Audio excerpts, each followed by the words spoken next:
Hey, what's up, you guys? Fans Reviews here, giving my winged review of the Wolfman. I don't have anything really written down here. I'm just going to go ahead and give my thoughts and my final verdict on it. Okay, synopsis-wise, it's pretty obvious. Some things have changed, but a lot has remained intact.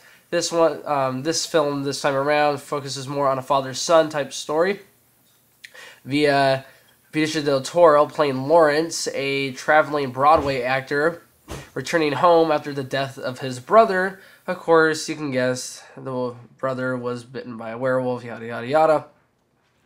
Plain and simple, the story is the weakest point in the film, which is odd because I would think the direction would be the weakest part, which oddly enough, that's the strongest part of the film.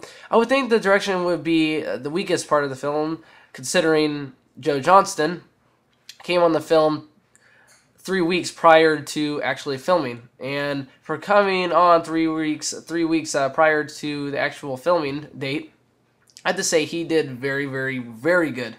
The action sequences were top notch in the film. They weren't below average, nor were they generic in any way. They were actually very, very good. The transformation scenes were totally kick-ass. The CG was very, very good. It's something we haven't seen before, but they're very, very entertaining, and it's some pretty first-class stuff. It doesn't look small budget at all. I think it had a reported budget of $100 million. It's a pretty big budget considering the type of film it is. And of course, Rick Baker shows again that he is just it when it comes to makeup. Of course, he did American Werewolf in London, one of my favorite films of all time. In this, here again, it shows that when it comes to makeup, like I said, he is a total master.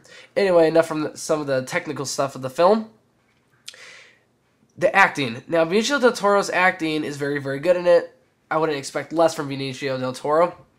He's very, very good as Lawrence, the Wolfman, aka Wolfman. He plays this soul that doesn't want, of course, to be the Wolfman. He plays that part very, very well with the sad puppy dog eyes. He looks like a dog. Sorry, not to take a jab at Benicio del Toro, but he does look like a dog. He looks like the Wolfman without the makeup. But anyway, he was very, very good in the film, very, very effective. He did very, very good. You could tell he had much passion for playing in this movie, and he produced the film. You could just tell that he had a great time making the movie. He did a great job acting. He was very, very good in the film.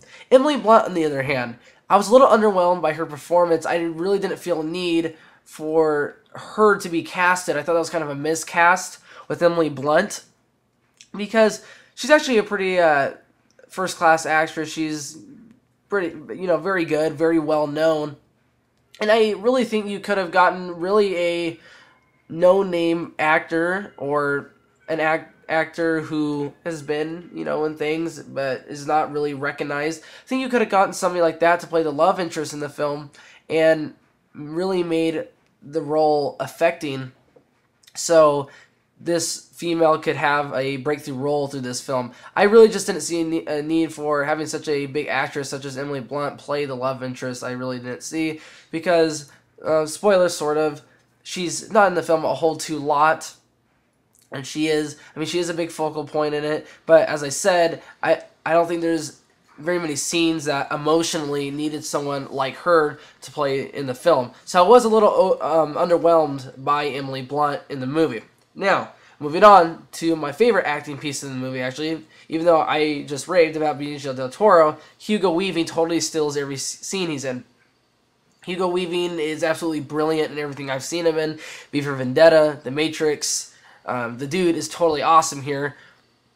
He shows that he can play his whole Mr. Anderson role, and it never gets old. But here, he plays it very effectively as the Wolf Hunter. He's very, very cool. He's cool looking. He acts cool. He's just a cool dude. I love seeing him work in this movie. He has a very good role here, and I don't want to spoil anything with his character, but I'll just say that he kind of gets you pumped in the movie. He's really, really cool.